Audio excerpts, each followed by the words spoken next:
And that was the Arctic Monkeys with number 1 Party Anthem, and you're listening to Communities Live on Sheffield Live Radio 93.2 FM.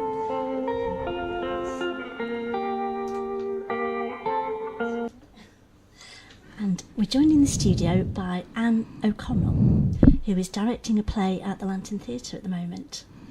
So welcome, Anne. Thanks for coming in. Thank you for having me. Great. So can you tell us a little first about your background as a director? Sure. This is my first time directing with the Lantern Theatre, but I've probably been involved either acting, producing or directing in over 30 shows in probably about 4 countries. We moved back to Sheffield a couple of years ago from San Francisco. So I was in California for 3 years and really got into the directing there, mainly English plays, because they do love there are such Anglophiles in the Bay Area. And before that, I was in the Caribbean, and I basically started a drama company there because there was no drama going on the island. So I'd only ever acted before I got there. So I had 6 years basically put on about 17 shows for children and adults, producing them and directing as well. So that's how I got into it. I never thought I would do anything backstage, having loved the limelight on the stage. But yes, it's a great satisfaction with actually making your vision come to life. It's an incredible experience. Yeah, and I imagine all that experience feeds into quite a collection of ideas about directing. Oh, definitely. And I try and do it from the actor's standpoint, because that's kind of where I came from. So I try and trust my actors quite a lot, to go with their instincts. But there's some actors who genuinely you do have to say, just go and stand over there and give them their direction. But it's very much about reading people, I think, and sensing what people want from you, as a director, and how much input they need and how much just to trust their instincts and let them go with it. So. Yeah. And sometimes the best directors are those that just answer a question when you have one. Yes. Yes. So every actor's different, and some do need a lot of direction, and others, you can really just let them go, and they seem to be able to read your mind, what you're wanting from them. Yeah. But yeah, everyone's different, and everyone has a different level of experience, obviously, with community theatre. So yeah, you try and give the input. And I've had a lot of assistance from my lovely assistant director, Siobhan, who's a drama teacher. So she's been fantastic for helping maybe cast who need a bit more help developing their craft, and so that's been invaluable. Yeah, lovely. So An Ideal Husband is the play you're directing at the Lantern. It is. Can you describe the Lantern Theatre, perhaps for someone who hasn't been yet? Oh, it's a little gem. As I say, this is my first time involved with them, and I've just fallen in love. It was a very old theatre. It was built in 1893. Seats about, I think it's 84 is the capacity. Got a little balcony, which is my favourite spot to watch, just on the top row of the balcony. But it's a little gem of a theatre. It's lovely. It's got its own bar, which is handy for after the show. But it's just a lovely community theatre. It's very welcoming, and it's obviously the people in it have been absolutely fantastic and supportive to me for my first time, doing something with them. So yes, it's a very open, welcoming society. I totally recommend anyone who's thinking of getting involved in any sort of form, acting, backstage, stage management. Always open to new people, and very welcome. It's not cliquey, it's really nice.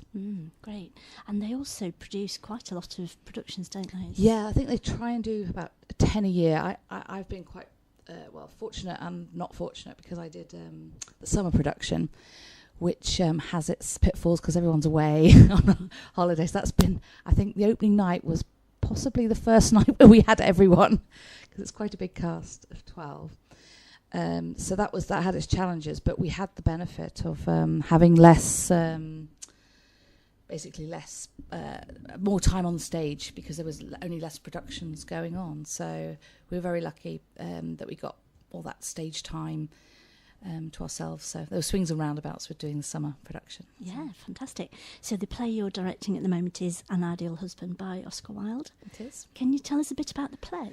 Certainly. It's set in 1895, which is when Oscar Wilde wrote it. And I'd previously directed Importance of Being Earnest, which is a lot lighter. And so when I came to do this, I was expecting a similar kind of lightness, and in fact it's got a very dark thread running through it. So there's a lot of tragedy and drama, because Oscar Wilde was going through his own blackmail at the time, and you can really sense his desperation, and so hopefully the actors will portray that as well. It's of course you still got the great lines and the witticisms and the froth and the spectacular society, but you've also got this sort of dark undercurrent, which makes it a bit more interesting. But for hopefully the audience and the actors to be able to tap into that side of their acting. Lovely. So it's a period play. Has Oh, there been, yes. Costumes and props, I imagine. Oh, yeah. Spot on. Yes, I've. I decided right from the beginning I don't think Oscar Wilde is like Shakespeare. I think it's so of its time. And the cast were very, very keen to have the nice frocks, and I think the audience, get a lot of pleasure from seeing. We hired a lot of costumes from the Crucible, so they're absolutely fantastic, and they're very supportive of the Lantern Theatre. And I've tried to keep the set slightly more abstract. It's not a straight room. I kind of designed the set and wanted it to sort of represent. Sort of Victoriana, almost it's very dark background again, sort of hinting at the darkness of the blackmail, and then just with these pops of gold and splendour, it does look very Victorian, almost like I always think of it like the jewels shining in, when you put a jewel on a velvet case, and all the dresses just shine and as the background. So oh, fantastic. So you've started, was the first night last week? Yes. Wednesday. How have the performances been going so far? Oh, great. Especially Friday was sold out. There was only 2 seats left for me and Siobhan, the assistant director, to sit. We thought we might have to leave. So that was really lovely for the cast to have that kind of feedback. And so hopefully the numbers look good for the week to come. So I would recommend booking, especially if you want to sit together with a group of people. I don't want to be split up. I recommend booking in advance. Yeah, and it's until Saturday. Yep, until Saturday. Yep. It starts at 7:30.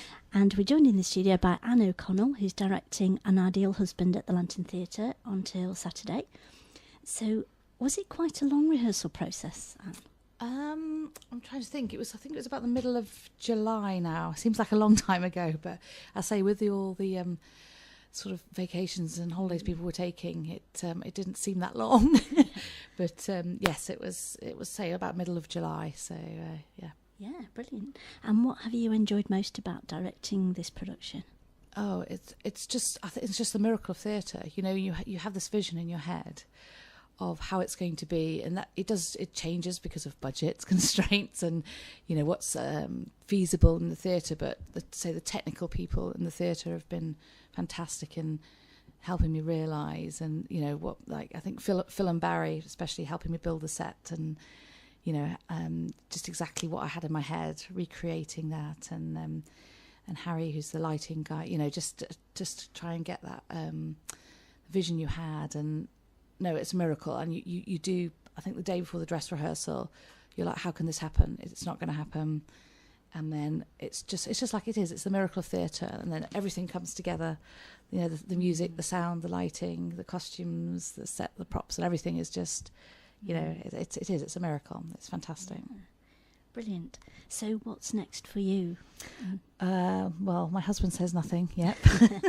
Apparently I've got to go and earn some real money. It has kind of obsessed me a little bit the last couple of months, but so I'll have a little break, but maybe do a bit of acting and think about what I'd like to direct next. I've been really wanting to do Rebecca, but I Daphne du Maurier, but because it's been on a professional tour, it's not been released for amateur theatre, so I'll have to hold off on that one a little bit. But yeah.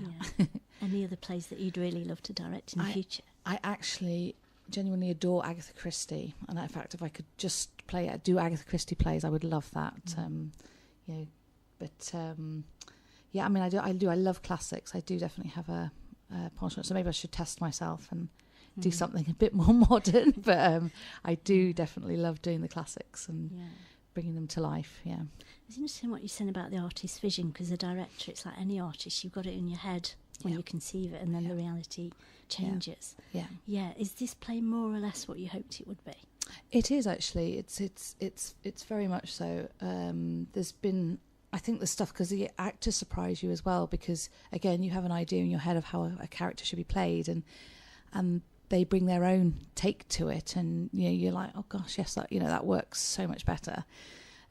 So it is a complete collaborative process where everyone's artistic input is considered and sometimes rejected by myself, but it is a collaborative process, and people come up with good ideas, and I don't like to be completely closed down, because that's what happens in the creative process. You get things bend, things change, and you come up with something that you maybe didn't quite envisage, but it is pretty close to how I thought it would turn out. Yeah, and it almost becomes a living thing, doesn't it, of its own existence, doesn't it? I always equate it almost, it's like raising a child almost, and because my children at that stage of life now where they're going to university, and it's like you've done what you can, and then you've just got to let it go, and it forms a whole life of its own, and things evolve, and I see different things when I go to watch it now, and it is quite a strange process when you get it to that point, and then you have to let it go and let them walk on their own. They've done very well. Lovely. So if someone's thinking about coming along to see An Ideal Husband, what would you say to them?